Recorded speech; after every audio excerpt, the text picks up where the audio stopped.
Tanah Perdikan Sembojan. Seri 1 Suramnya Bayang-Bayang.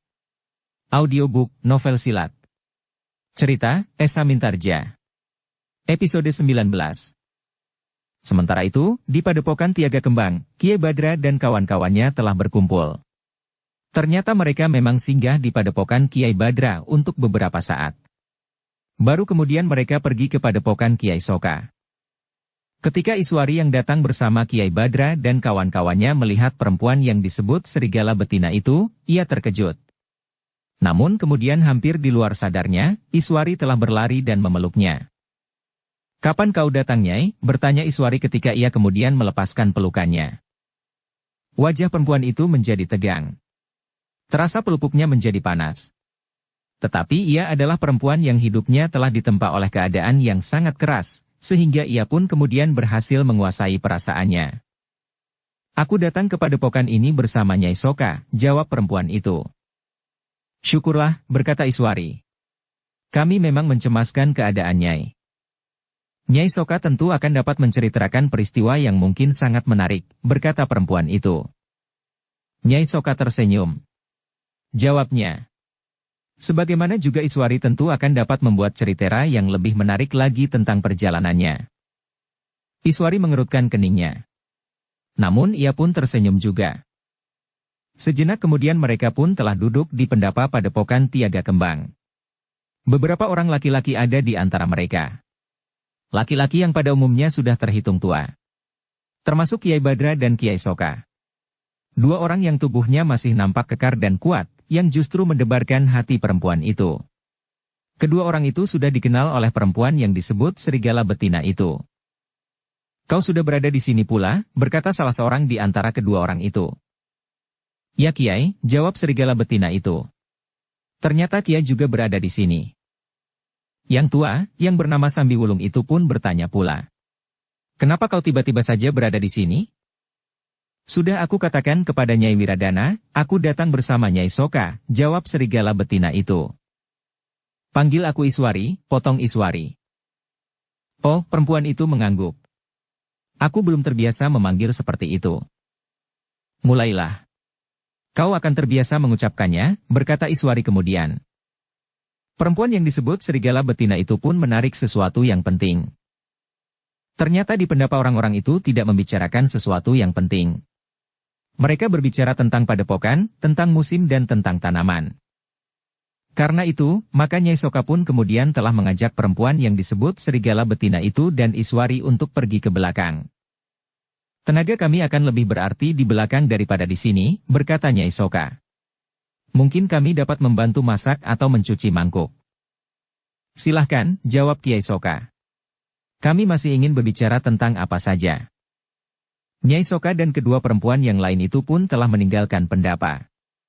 Tetapi ternyata Nyai Soka tidak membawa mereka ke dapur, tetapi mereka masuk ke ruang dalam. "Nyai," berkata Nyai Soka kemudian. "Ada yang ingin aku tunjukkan. Bukankah Nyai pernah mempertanyakan tentang penari yang di Tanah Perdikan Sembojan diributkan mirip dengan Iswari?" Perempuan itu termangu-mangu sejenak. Namun kemudian ia pun mengangguk sambil menjawab. "Ya. Aku memang pernah mempertanyakan hal itu." Bungkusan itu adalah bungkusan yang dibawa oleh salah seorang pembantu Kakang Badra. "Cobalah lihat, apa isinya," berkata Nyai Soka. Perempuan itu termangu-mangu. Namun kemudian ia pun telah membuka bungkusan itu. Sambil menarik nafas dalam-dalam ia berkata, "Aku sudah mengira. Karena itu, aku tidak terlalu terkejut karenanya. Apalagi aku tahu pasti bahwa Nyai Iswari memang masih hidup." Nyai Soka mengangguk-angguk. Iswari sendiri berdiri saja bagaikan membeku. Bungkusan itu adalah bungkusan pakaian seorang penari. "Nyai," berkata perempuan itu. "Sebenarnya aku ingin orang-orang Tanah Perdikan Sembojan seluruhnya sempat melihat sendiri bahwa ada seorang penari yang mirip dengan Nyai Wiradana. Dengan demikian persoalannya akan cepat diselesaikan. Karena aku yakin bahwa orang-orang Tanah Perdikan Sembojan tentu sempat berpikir dan mengurai apa yang sebenarnya terjadi. Aku bersedia menjadi saksi dan memaparkan persoalan yang sesungguhnya itu kepada orang-orang Tanah Perdikan Sembojan." Iswari tidak segera menjawab. Tetapi matanya justru menjadi redup. Sementara itu, Nyai Sokalah yang menjawab. Ada banyak pertimbangan pada hati Iswari. Perempuan yang disebut serigala betina itu mengangguk-angguk. Ia dapat mengerti perasaan Iswari yang sebenarnya lembut sebagaimana sikapnya. Meskipun suaminya telah berniat dan bahkan telah melakukan usaha untuk membunuhnya, tetapi agaknya sikap Iswari terhadap suaminya tidak akan mungkin sekeras sikap suaminya. Meskipun demikian, bukan berarti bahwa Iswari harus berdiam diri menghadapi sikap suaminya. Sebenarnya lah bahwa Nyai Soka pun memberikan beberapa pertimbangan kepada Iswari. Ia dapat saja memaafkan suaminya dan sama sekali tidak ingin membalas dendam. Tetapi ia tidak boleh mengorbankan tanah perdikan Sembojan. Mungkin Iswari memang tidak begitu berkepentingan dengan Sembojan, karena Iswari memang bukan orang perdikan itu. Tetapi anak laki-lakinya adalah pewaris tanah perdikan itu. Seandainya Wiradana mempunyai anak laki-laki yang lain, maka anak laki-laki Iswari adalah anaknya yang pertama. Ia adalah orang yang paling berhak mewarisi tanah perdikan itu kelak. Sementara itu, perempuan yang juga disebut serigala betina itu pun kemudian mengetahui selengkapnya tentang rombongan penari yang penarinya mirip sekali dengan Iswari, karena penarinya memang Iswari itu sendiri. Sementara pengiringnya adalah orang-orang tua yang memiliki ilmu yang sangat tinggi. Di samping dari perguruan Guntur Geni itu pun telah menggabungkan diri pula bersama mereka, ditambah 2 orang putut yang dianggap sudah memiliki kemampuan yang memadai dari perguruan Tiaga Kembang. Karena itulah, maka rombongan penari yang satu ini sudah barang tentu akan merupakan rombongan penari yang tidak biasa sebagaimana rombongan-rombongan yang lain. Dalam keadaan tertentu rombongan penari ini akan dapat menghadapi kekuatan yang betapapun besarnya. Dalam pada itu, orang-orang yang berada di pendapat ternyata telah membicarakan kemungkinan-kemungkinan yang akan dapat terjadi. Ketika kemudian Iswari keluar sambil menggendong anaknya, maka Kiai Soka pun telah memanggilnya. "Duduklah," berkata Kiai Soka. "Bukankah anakmu tidak menangis?" "Tidak kakek," jawab Iswari. "Baiklah, dengarlah," berkata Kiai Soka. "Rasa-rasanya kami bersepakat untuk meneruskan permainan kami sampai seluruh tanah perdikan yakin bahwa kau masih tetap hidup." Wajah Iswari menunduk.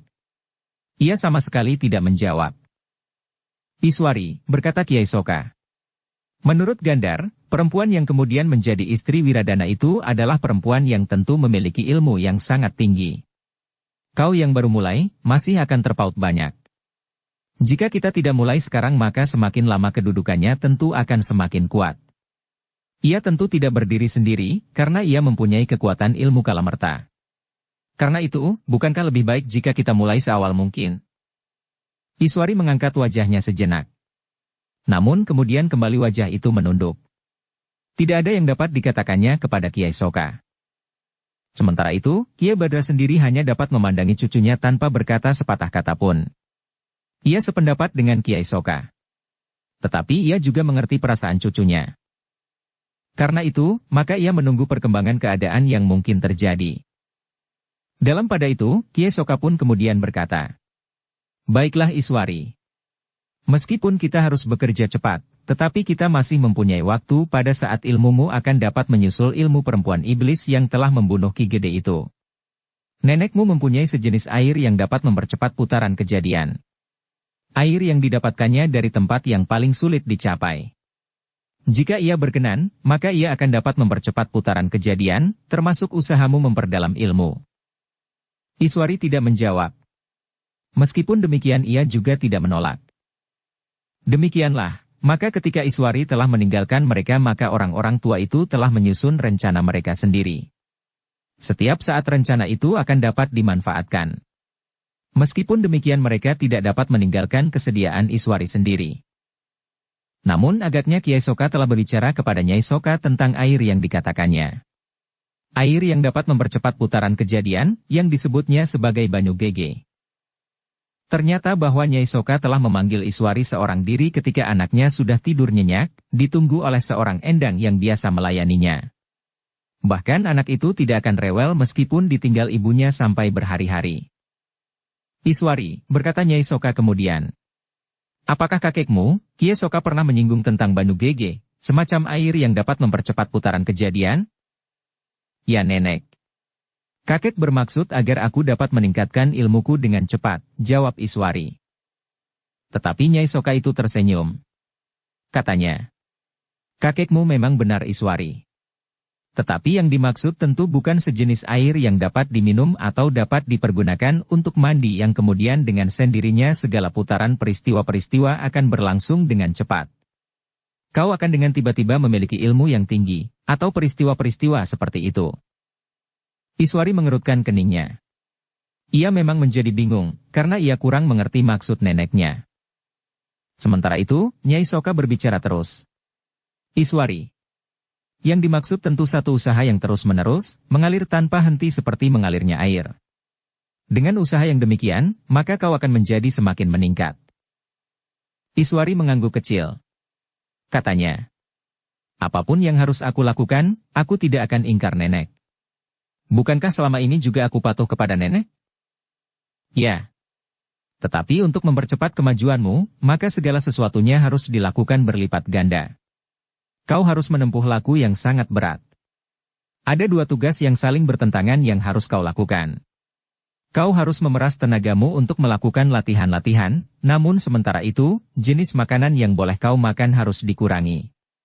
Anakmu sudah menjadi semakin besar, sehingga sudah sering kau tinggalkan dan tidak kau susui lagi. Ia sudah tumbuh dan berkembang dengan baik. Karena itu, maka kau dapat meninggalkan beberapa jenis makanan yang selama ini kau makan, apalagi pada saat-saat kau menyusui. Nyai Soka berhenti sejenak, lalu. Tetapi kau sekarang sudah dapat menentukan bagi dirimu sendiri. Kau harus mengurangi makan nasi dan rangkaiannya. Kau harus mulai dari sedikit makan empon-empon. Kau harus mengurangi tidur dan kau harus lebih banyak berada di sanggar untuk memusatkan nalar budi. Laku itu harus kau jalani beberapa pekan sebelum pada satu saat, kau akan berpuasa 40 hari 40 malam. Jenis makanan yang boleh kau makan menjadi semakin menyempit. Setelah itu, maka 3 hari kemudian kau harus pati geni. Jika kau kuat melakukannya, maka kau akan kuat mulai dengan mempelajari satu ilmu yang gegirisi. Ingat, setelah laku itu, kau baru akan mulai dengan satu latihan dari ilmu itu. Bukan karena laku itu maka kau telah memiliki ilmu itu. Iswari menarik nafas dalam-dalam. Dengan demikian maka ia benar-benar akan terjun ke dalam dunia olah kanuragan. Namun dalam pada itu, neneknya itu pun telah mendesaknya. Bagaimana pendapatmu Iswari? Apakah kau akan mampu melakukannya? Memang dengan laku itu, seakan-akan berhasil mendalami satu ilmu dengan cara yang lebih cepat dari jalan yang biasa sebagaimana kau tempuh sekarang. Tetapi sebelum kau mulai, kau harus memikirkannya masak-masak, agar kau tidak akan membuang banyak waktu dan tenaga. Karena jika berhenti di tengah, maka yang sudah kau korbankan itu akan terhapus dan tidak akan mempunyai nilai apapun juga. Iswari berpikir sejenak. Namun bagaimanapun juga, ada juga perasaan yang asing di dasar hatinya terhadap perempuan yang kemudian menjadi Nyai Wiradana. Apalagi anak laki-lakinya pada suatu saat tentu memerlukan perlindungannya, karena anak itu telah terlepas dari perlindungan ayahnya. Bahkan ayahnya telah sampai hati untuk melenyapkannya bersama ibunya sekaligus. Akulah yang harus melindunginya. Aku adalah ibunya sekaligus ayahnya. Padahal perempuan yang kemudian menjadi Nyai Wiradana dan yang tidak mustahil telah membunuh Ki Gede dengan cara yang sangat licik itu adalah perempuan yang memiliki ilmu yang sangat tinggi, berkata Iswari di dalam hatinya. Karena itu, maka akhirnya Nyai Wiradana yang telah dianggap terbunuh itu pun mengangguk. Ia lebih banyak berpikir bagi anaknya. Jika ia tidak memiliki ilmu yang memadai, maka apakah ia akan dapat melindungi anaknya dari tangan Wiradana dan istrinya itu? Namun dengan demikian, maka rencana Kiai Soka untuk mulai lagi dengan permainan rombongan penarinya harus ditunda. Tetapi karena mesuraga itu penting sekali bagi Iswari, maka tidak ada seorang pun yang berkeberatan. Bahkan murid-murid Guntur Geni itu sudah menyatakan bahwa untuk sementara mereka tidak akan kembali ke perguruannya, karena beberapa orang sudah mampu untuk melakukan tugasnya, karena perguruannya itu pada dasarnya tidak mempunyai persoalan dengan perguruan yang lain. Dalam pada itu, maka di hari yang sudah ditentukan, maka Iswari pun telah mandi keramas dengan air landa merang. Kemudian mempersiapkan diri lahir dan batinnya, untuk memasuki satu masa perjuangan yang sangat berat. Sehari semalam Iswari berada di dalam sanggarnya dalam doa. Ia telah mendekatkan diri kepada Yang Maha Agung. Dengan tulus ia mohon tuntunan, perlindungan dan kemampuan untuk menyelesaikan usahanya, menempuh laku lahir dan batin. Ternyata bahwa Iswari benar-benar bertekad mantap. Dengan demikian maka di hari berikutnya, Iswari sudah memasuki masa perjuangannya. Meskipun nampaknya ia tetap melakukan tugasnya sehari-hari, namun waktunya memasuki sanggar menjadi berlipat. Sementara itu ia telah mengurangi jenis makannya sebagaimana biasanya. Ia mulai makan empon-empon sebagaimana dimaksud oleh neneknya. Namun dalam pada itu, bukan hanya Iswari sajalah yang harus bekerja berat. Tetapi Nyai Soka dan Kiai Soka pun telah bekerja berat pula untuk mewariskan ilmunya kepada cucunya itu. Dari hari ke hari Iswari berada di dalam sanggar, berlatih dan menambah ilmunya setapak demi setapak. Namun yang dipelajarinya adalah semata-mata keterampilan wadaknya dan meningkatkan kekuatannya. Usaha untuk membangun tenaga cadangan yang memiliki kekuatan berlipat dari kekuatan wajarnya. Mempertajam inderanya, terutama penglihatan dan pendengarannya, serta mempercerdas daya tangkap dan daya cerna pikirannya. Dengan sungguh-sungguh dan tidak mengenal lelah Iswari melakukannya. Meskipun demikian kadang-kadang timbul satu pertanyaan di hatinya, bahwa menurut neneknya segalanya baru akan dimulai setelah ia selesai dengan laku yang terakhir, Pati Geni. Tetapi Iswari tidak bertanya. Ia melakukan apa saja yang diajarkan oleh neneknya. Apalagi dalam wujud wadak yang kasat mata dan dapat ditirukan. Jika terjadi kesalahan, maka neneknya atau kakeknya masih dapat membetulkannya. Namun demikian, Iswari masih tetap memikirkan satu masa setelah ia selesai dengan Pati Geni. Latihan-latihan apalagi yang harus dilakukan. Jika yang dilakukan itu masih belum dianggap mulai, maka ia tidak dapat membayangkan apa yang harus dilakukan kemudian. Sementara itu, selagi Iswari berada di dalam sanggarnya, hampir di setiap saat, maka di tanah perdikan Sembojan, Wiradana telah mengambil langkah-langkah yang dianggap perlu. Ternyata jalan pikiran Wiradana sesuai dengan jalan pikiran Warsi, meskipun sebelumnya ia tidak pernah membicarakannya lebih dahulu. Agaknya Wiradana menganggap jika keadaan memaksa, maka sandaran yang paling baik baginya untuk mempertahankan kekuasaannya adalah kekuatan. Karena itu, maka Wiradana pun telah dengan sungguh-sungguh membangun satu kekuatan untuk memagari kekuasaannya. Apakah yang sebenarnya Kakang lakukan akhir-akhir ini? Bertanya Warsi yang pura-pura tidak mengetahui apa yang dilakukan oleh suaminya. Nampaknya Kakang menjadi sibuk sekali. Wiradana menarik nafas dalam-dalam. Katanya, kepergian perempuan iblis yang disebut serigala betina itu membuat aku selalu gelisah. Karena itu, maka aku ingin meyakinkan diri bahwa aku mempunyai sandaran kekuatan di tanah perdikan ini. Oh, Warsi mengerutkan keningnya. Apakah yang Kakang maksudkan? Apakah dengan demikian berarti akan terjadi benturan kekuatan di tanah perdikan ini? Dukung channel Novel Silat dengan subscribe, follow, like, komen dan share. Mudah-mudahan tidak Warsi, jawab Wiradana. Tetapi aku masih selalu cemas bahwa serigala betina itu pada suatu saat akan berkhianat. Jika ia membuka rahasiaku, maka mungkin sekali orang-orang tanah perdikan ini akan kehilangan kepercayaan kepadaku. Bahkan mungkin orang-orang yang tidak mempunyai nalar akan dengan cepat mengambil sikap yang dapat menjerumuskan tanah perdikan ini ke dalam satu peperangan. Maka untuk mencegah hal itu terjadi, aku harus mempunyai landasan kekuatan. Dengan demikian maka tidak akan ada orang yang berani menentangku dalam keadaan apapun juga. Warsi menarik nafas dalam-dalam. Pikiran itu sesuai sekali dengan jalan pikirannya. Tetapi ia masih berpura-pura berkata, tetapi aku mohon Kakang, jangan sampai terjadi kekerasan lagi. Sepeninggalan Ki Gede, maka rasa-rasanya kekerasan hanya akan menambah korban yang tidak berarti. Aku akan berusaha Warsi. Tetapi jalan yang aku tempuh adalah dengan menyusun kekuatan. Mungkin kau kurang memahami jalan pikiranku. Tetapi hal itu adalah jalan yang sebaik-baiknya yang dapat aku lakukan sekarang ini, berkata Wiradana. Warsi tidak menjawab lagi. Wajahnya menunduk, sementara matanya menjadi buram. Namun dalam pada itu, hatinya bergejolak dan berkata, aku juga telah menyusun satu kekuatan. Kekuatan itu harus dapat mengatasi semua persoalan. Tetapi terhadap diri kita masing-masing maka kekuatanmu tidak akan dapat mengimbangi kekuatanku, sehingga ke dalam, pada suatu saat kau harus tunduk kepadaku.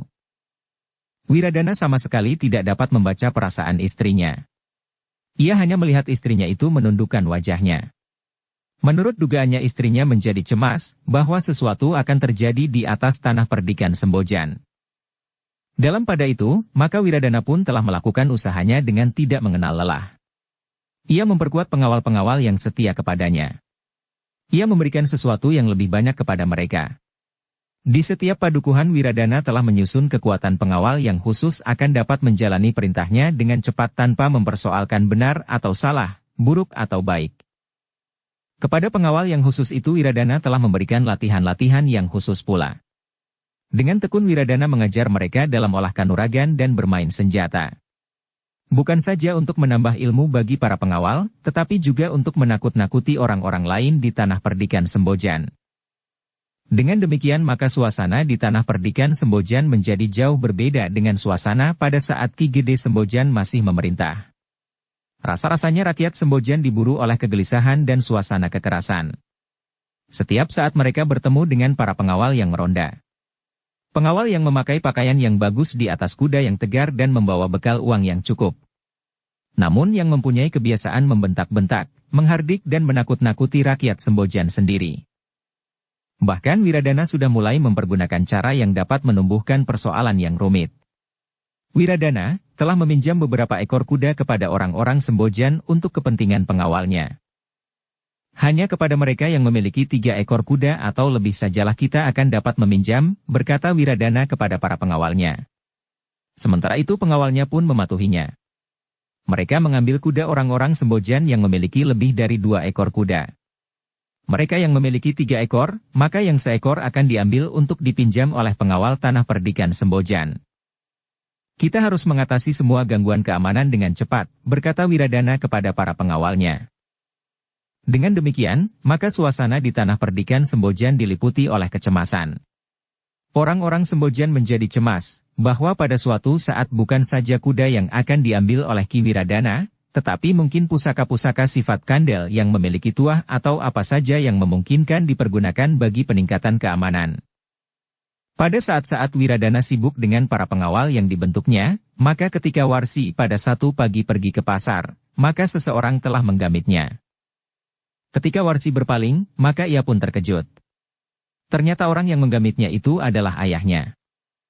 "Ayah," desis Warsi. Orang itu tersenyum. Tetapi ia berdesis. "Ingat Warsi, aku bukan ayahmu di sini. Bukankah kau mempunyai ayah yang lain? Aku akan membunuhnya dan ia tidak akan mengganggu aku lagi," geram Warsi. "Jangan begitu," berkata ayahnya. "Orang itu masih sangat kau perlukan sekarang. Ia pun telah banyak berjasa kepadamu." Warsi menarik nafas dalam-dalam. Namun ia tertawa sambil berkata, "Jangan takut ayah. Aku masih akan memeliharanya beberapa tahun lagi."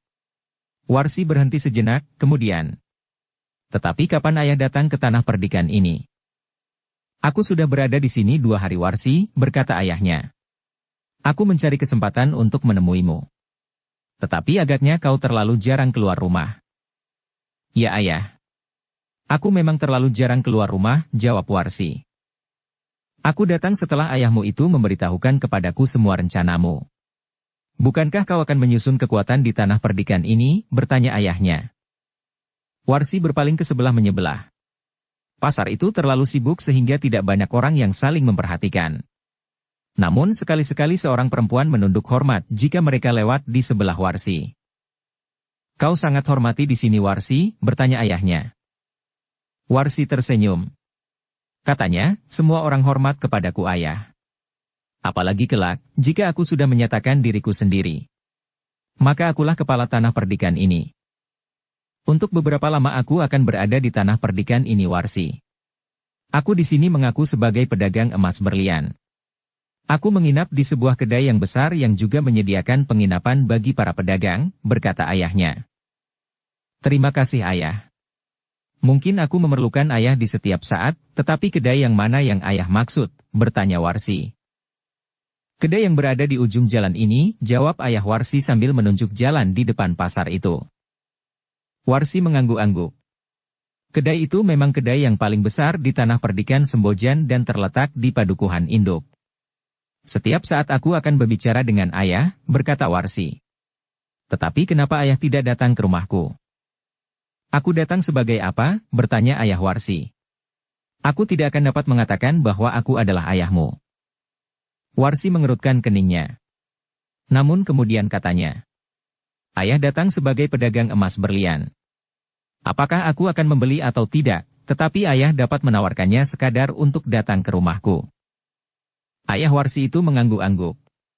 Katanya. Baik, aku akan datang. Tetapi apakah ayah seorang diri di tanah perdikan ini? Bertanya Warsi. Tidak.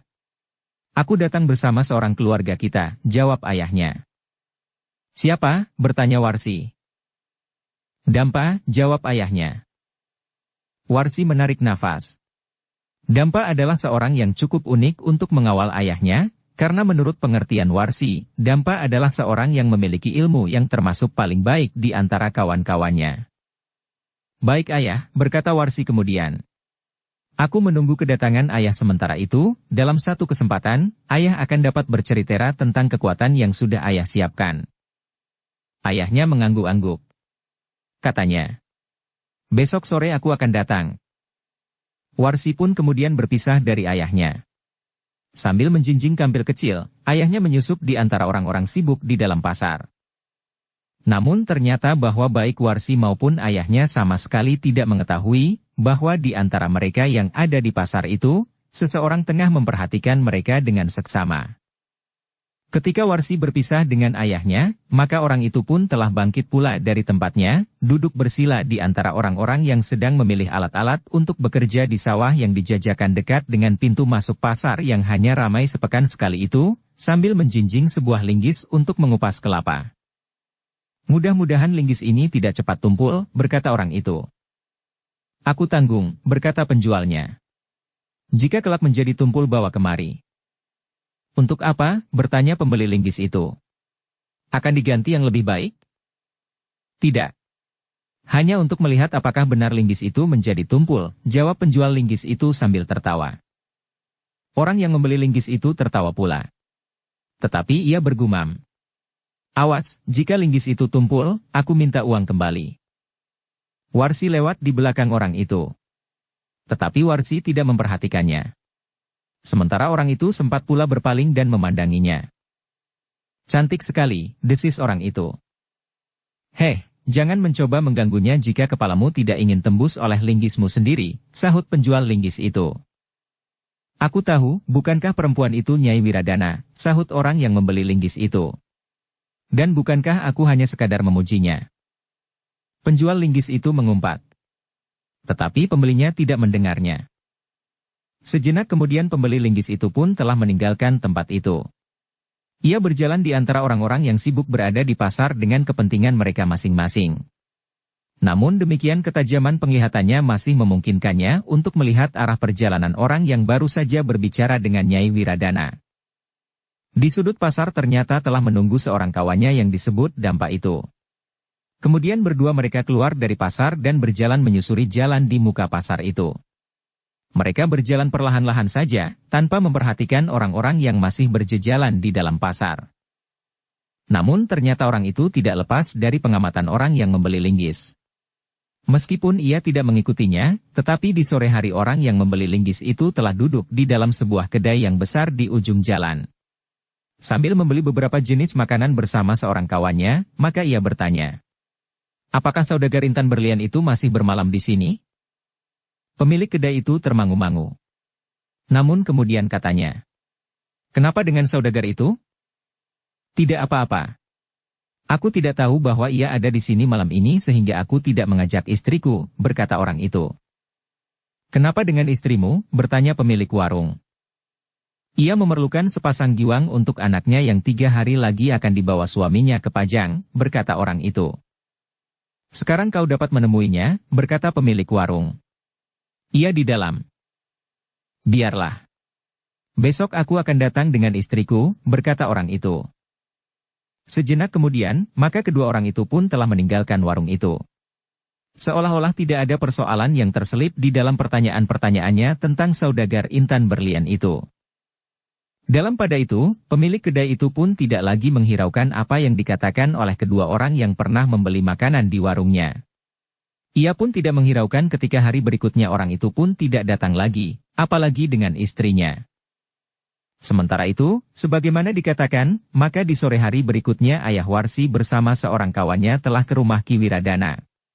Keduanya diterima sebagaimana mereka menerima orang asing yang belum pernah dikenalnya. Sikap Warsi pun cukup meyakinkan bahwa ia belum mengerti orang yang baru datang itu. Namun dengan bahasa yang tersusun, orang itu pun kemudian berhasil meyakinkan kepada Ki Wiradana bahwa ia datang untuk menawarkan beberapa jenis perhiasan yang dibawanya. Intan berlian dan emas. Kami mohon maaf Ki Wiradana, mungkin kedatangan kami terlalu tiba-tiba dan tidak memberitahukan sebelumnya. Tetapi bukankah kami tidak terlalu mengganggu? Segalanya terserah. Kami adalah pedagang-pedagang yang menawarkan kepada mereka yang kami anggap mempunyai kemungkinan untuk membeli. Seandainya tidak dapat dibayar sekaligus, maka kami tidak berkeberatan untuk menerima pembayarannya dalam tahap-tahap, karena kami yakin bahwa Ki Wiradana tentu akan dapat memenuhinya pada saat-saat yang dijanjikannya, berkata ayah Warsi yang mengaku sebagai pedagang intan berlian itu.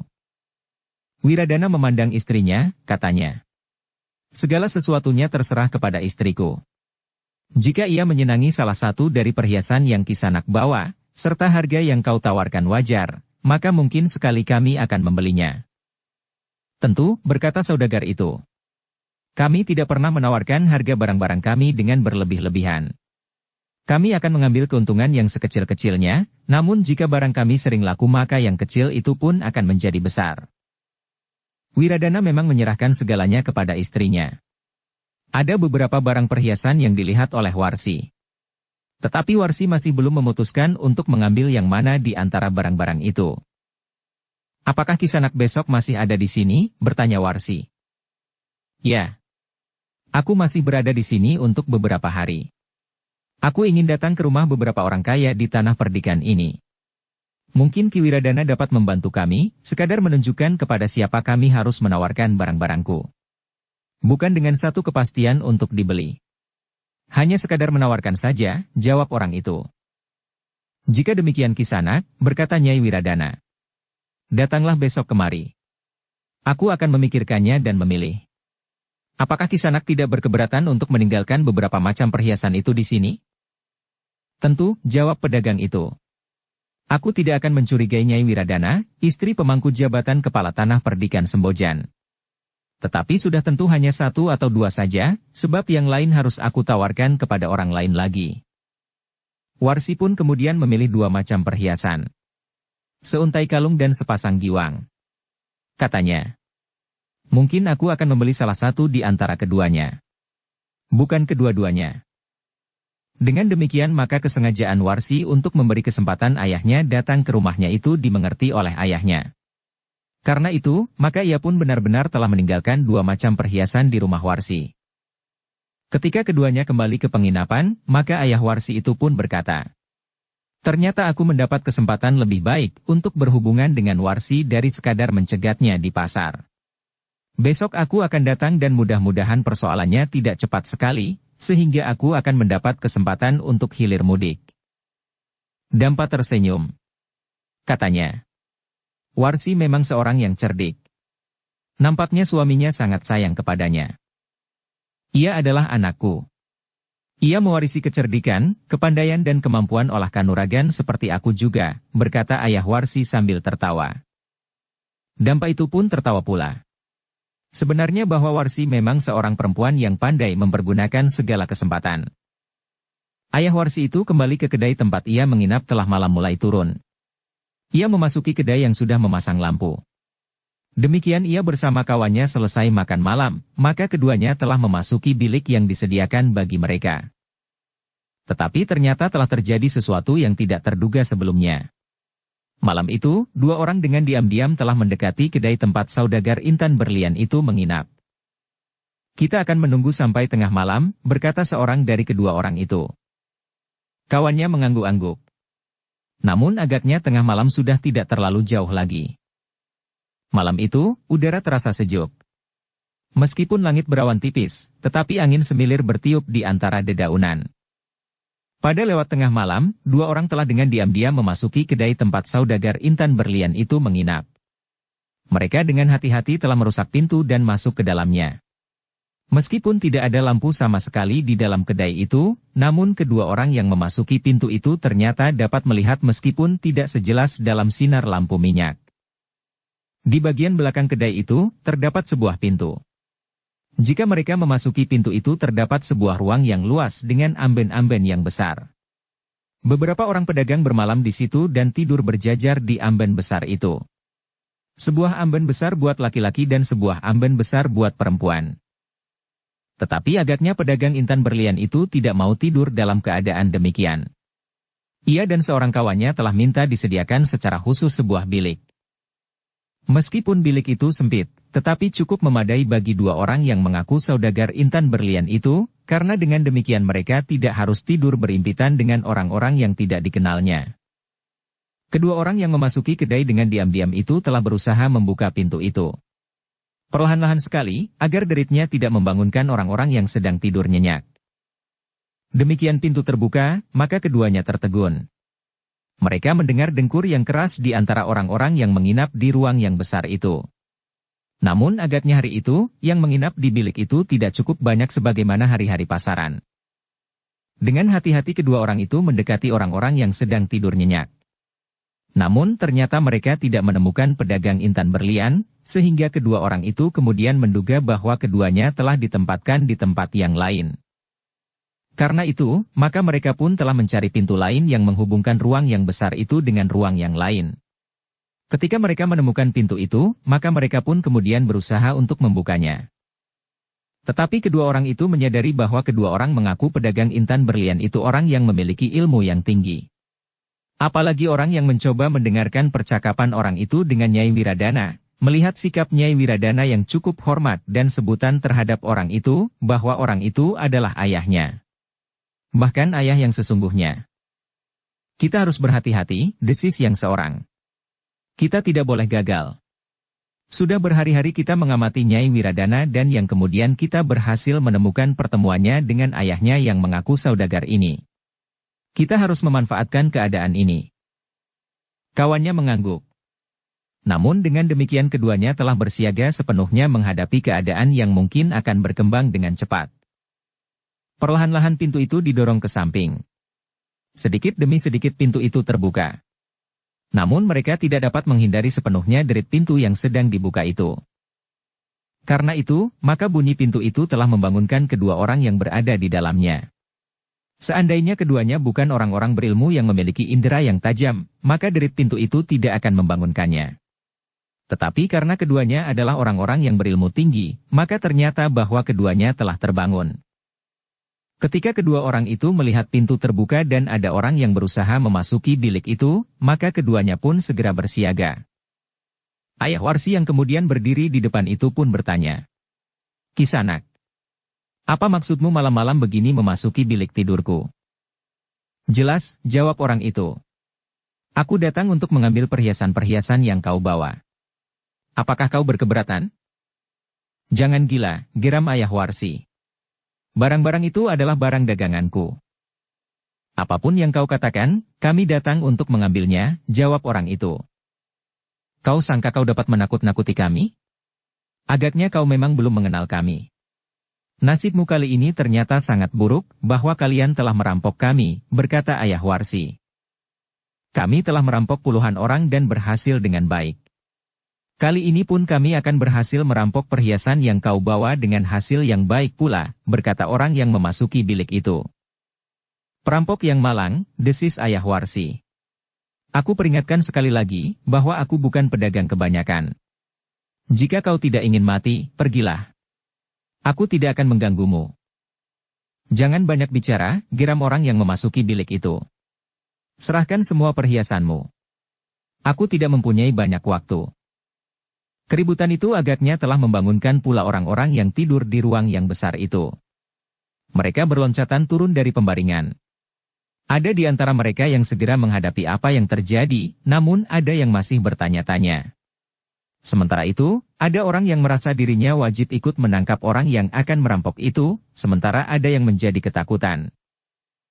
Namun dalam pada itu, Ayah Warsi itu pun berkata, "Lihatlah. Orang-orang itu sudah terbangun. Apa yang dapat kau lakukan kemudian? Mereka akan beramai-ramai menangkapmu dan kemudian menyeretmu ke Kiwiradana, pemangku jabatan kepala tanah perdikan di Sembojan ini. Jangan banyak cakap. Serahkan, atau kau berdua akan mati di sini, geram orang yang ingin merampok itu. Ayah Warsi bukan orang yang sabar. Karena itu, ketika orang yang dianggapnya akan merampok itu membentaknya, maka ia pun membentak pula sambil melangkah maju. Disambarnya pedang yang berada di bawah tikar tempat ia tidur. Aku memang ingin membunuhmu dan membuktikan kepada orang-orang Sembojan, bahwa semua kejahatan di Sembojan akan dapat dilawan dan dibinasakan, geram ayah Warsi itu. Kedua perampok itu pun bergeser surut. Orang-orang yang semula berada di luar pintu pun telah menyibak. Sementara itu ayah Warsi dan Dampa telah melangkah maju pula.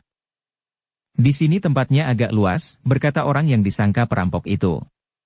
Kami akan membunuh kalian berdua kemudian mengambil barang-barang yang kalian bawa. Orang itu terdiam sejenak. Kemudian sambil berpaling kepada orang-orang yang ada di sekitarnya di dalam bilik yang luas itu, ia berkata, "Siapa yang akan ikut campur? Aku menasihatkan kepada kalian untuk tidak mencampuri persoalan kami. Aku akan merampok barang-barangnya. Bukan barang-barang kalian. Karena itu, kalian tidak usah melibatkan diri, karena melibatkan diri dalam pertempuran bersenjata akan dapat berakibat maut. Selebihnya, kami akan dapat mendendam kepada orang-orang yang membantu menggagalkan usaha kami." Wajah orang-orang yang berada di ruang itu pun menjadi tegang. Namun ayah Warsi pun berkata, "Baiklah. Aku sependapat. Jangan turut campur. Persoalan ini adalah persoalan kami. Orang-orang itu akan merampok barang-barangku. Karena itu, maka aku berhak untuk membunuh mereka," lalu katanya kepada kawannya. "Marilah Dampa, kita selesaikan saja mereka. Baru nanti kita akan melaporkan kepada Kiwiradana bahwa kita terpaksa membunuh untuk mempertahankan barang-barang milik kita yang akan dirampok." Kedua orang yang ingin merampok barang-barang saudagar emas itu pun telah bersiap pula. Ketika mereka berpencar, maka orang-orang yang ada di ruang itu pun menyibak. Bahkan perempuan-perempuan telah saling berdesakan di sudut ruangan. Dalam pada itu, dua orang yang ingin merampas barang-barang milik saudagar itu masih berkata, "Heh, apakah kalian tidak memanggil para pengawal tanah perdikan jika kalian takut menghadapi kami berdua?" "Persetan," geram ayah Warsi. "Bersiaplah untuk mati." Sebelum orang yang akan merampas barang-barang itu sempat menjawab, ayah Warsi telah mencabut pedangnya. Agaknya ia tidak ingin berlama-lama bertempur. Ia ingin segera membunuh perampok itu dan menyerahkan mayatnya kepada Wiradana. Dengan demikian, maka dengan tidak langsung ia telah menunjukkan kepada anak perempuannya, bahwa ia telah siap untuk membantu apapun yang terjadi di tanah perdikan Sembojan. Sejenak kemudian pertempuran telah terjadi di dua lingkaran. Ayah Warsi dan Dampa masing-masing melawan seorang dari kedua orang yang akan merampok mereka itu. Dengan demikian, maka orang-orang yang berada di dalam bilik itu pun menjadi ketakutan. Mereka melihat ilmu pedang yang tidak mereka mengerti. Benturan senjata dan teriakan-teriakan nyaring. Pertempuran itu semakin lama menjadi semakin cepat. Ternyata bahwa ayah Warsi, keluarga Kalamerta, memang memiliki ilmu yang gegirisi. Pedangnya berputar seperti baling-baling. Sekali-kali mematuk dengan cepat mengarah ke jantung lawan. Dengan demikian, maka perampok yang melawannya itu pun harus mengerahkan segenap kemampuannya. Dengan ilmu pedang yang jarang ada bandingnya ia melawan ayah Warsi itu. Pedangnya mampu berputar cepat sekali. Bahkan kemudian bagaikan kabut putih yang melingkari tubuhnya, sehingga sulit bagi lawannya untuk menembus perisai putaran pedang itu. Sementara itu, Dampa telah mempergunakan senjatanya pula. Ia tidak terbiasa mempergunakan pedang. Tetapi ia lebih senang mempergunakan sepasang tongkat baja yang dirangkaikan dengan seutas rantai. Dengan kemampuan yang sangat tinggi, maka senjata itu benar-benar merupakan senjata yang sulit untuk dilawan. Kedua tongkat itu kadang-kadang berputar. Namun kadang-kadang mematuk kepala dengan kerasnya. Bahkan sebelah tongkat baja itu dapat bagaikan terbang menyambar lawannya. Salah seorang di antara kedua orang yang akan merampok perhiasan itu menempatkan diri menjadi lawannya. Senjatanya adalah sepasang trisula bertangkai pendek. Dengan demikian maka pertempuran itu pun memerlukan tempat yang semakin luas, karena ayunan senjata yang semakin panjang menjangkau loncatan-loncatan lawannya.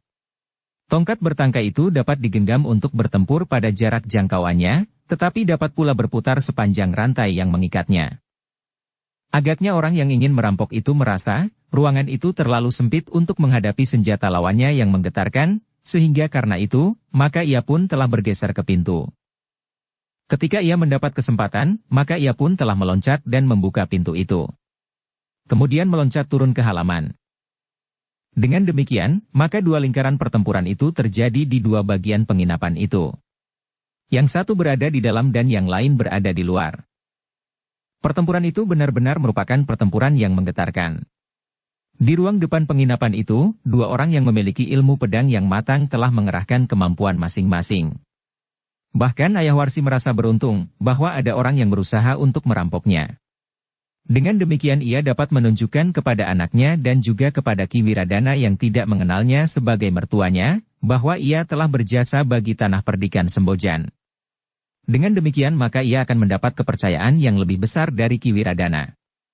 Ia akan dapat mondar-mandir di tanah perdikan itu tanpa dicurigai dan bahkan ia akan mendapat kesempatan ikut berkuasa karena kemampuannya.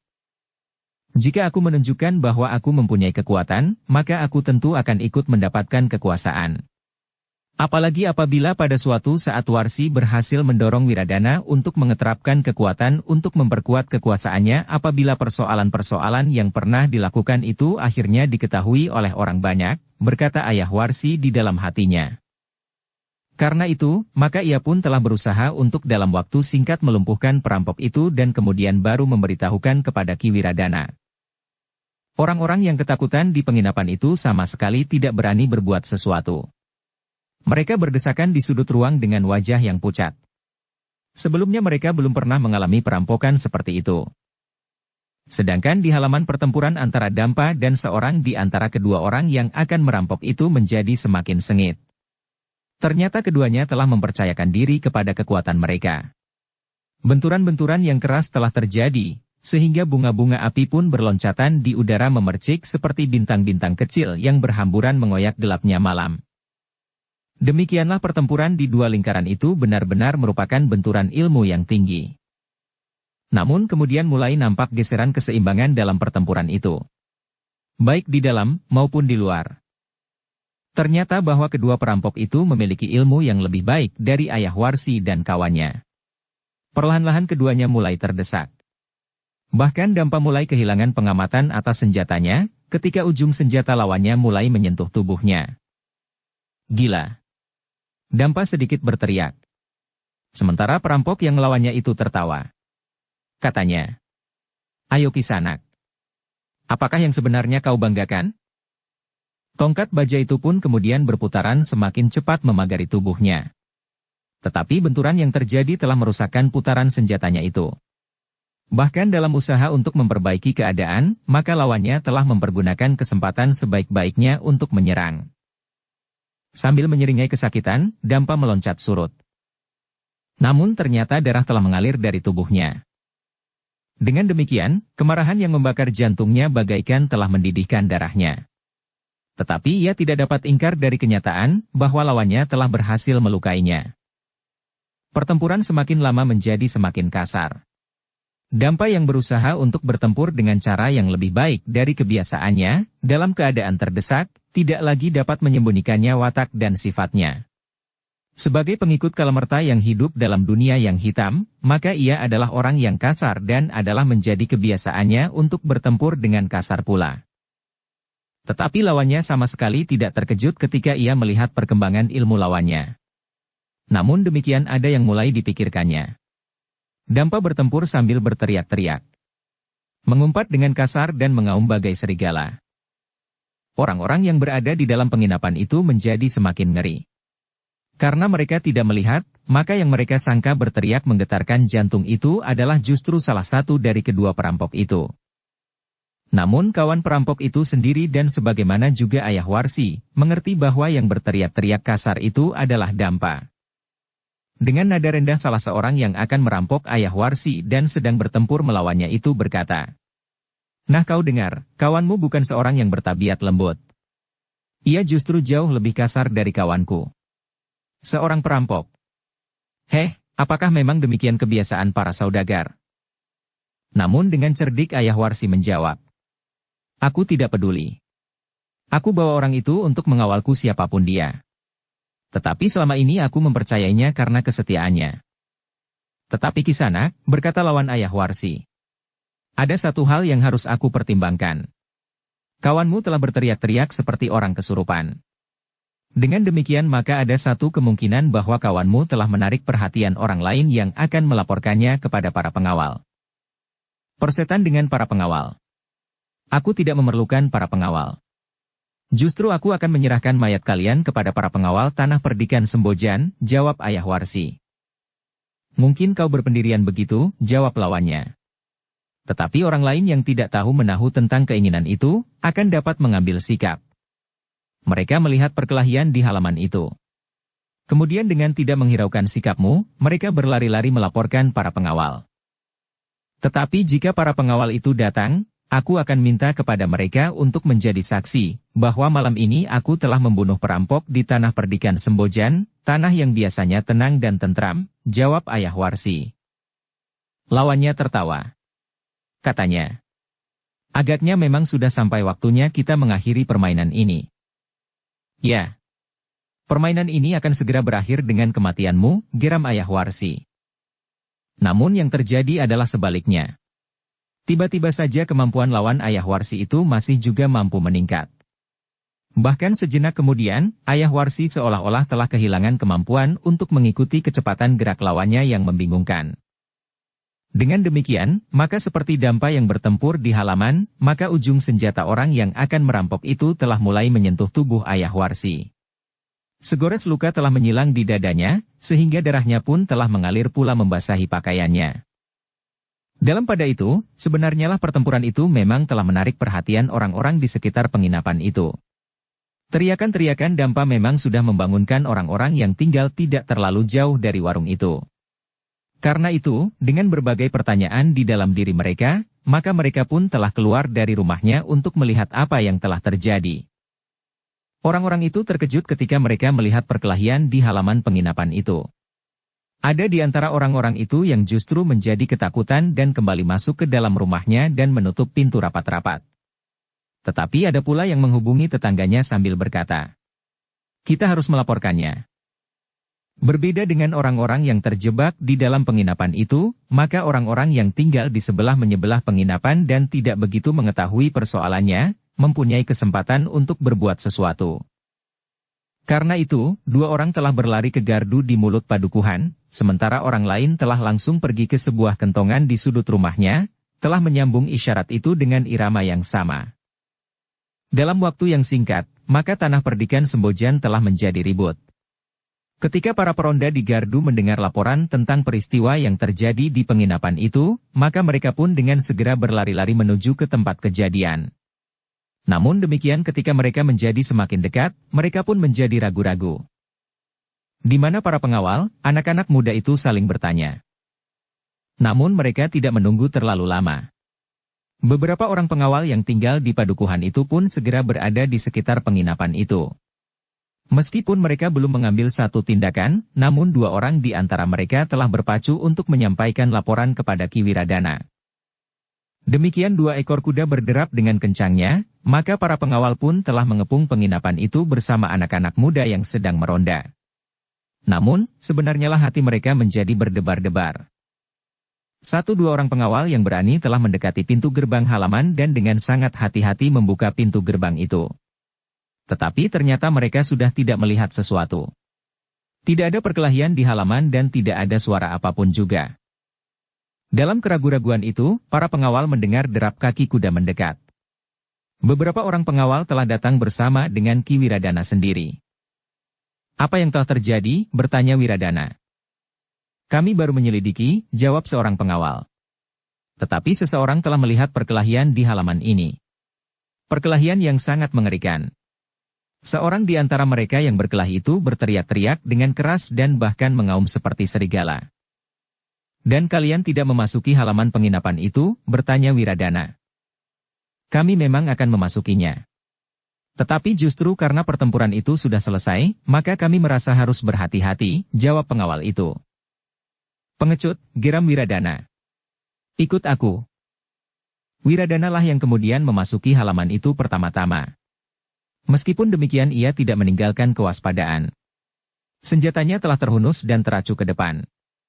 Siap untuk mematuk jantung. Tetapi penginapan itu sudah menjadi sepi. Tidak ada lagi suara pertempuran. Bahkan seakan-akan penginapan itu telah menjadi sebuah rumah yang kosong dan tidak berpenghuni sama sekali. Tetapi Wiradana terkejut ketika ia melihat sesosok tubuh yang berbaring di dalam kegelapan. Dengan serta-merta ia telah mendekatinya. Selangkah dari tubuh itu Wiradana berhenti dan berkata kepada seorang pengawalnya. "Lihat, siapakah orang itu?" Para pengawal yang kemudian memperhatikan tubuh itu menggeleng sambil menjawab. "Aku belum mengenalnya."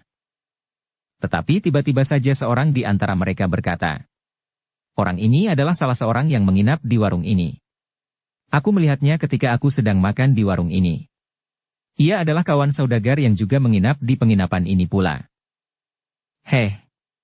Wiradana terkejut. "Apakah orang itu sudah meninggal?" Pengawal itu menggeleng, jawabnya. "Ia masih hidup.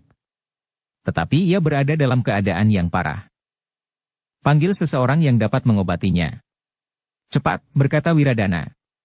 Sementara Wiradana sendiri yang menjadi cemas tentang saudagar emas berlian itu sudah berlari memasuki penginapan yang pintunya sudah terbuka.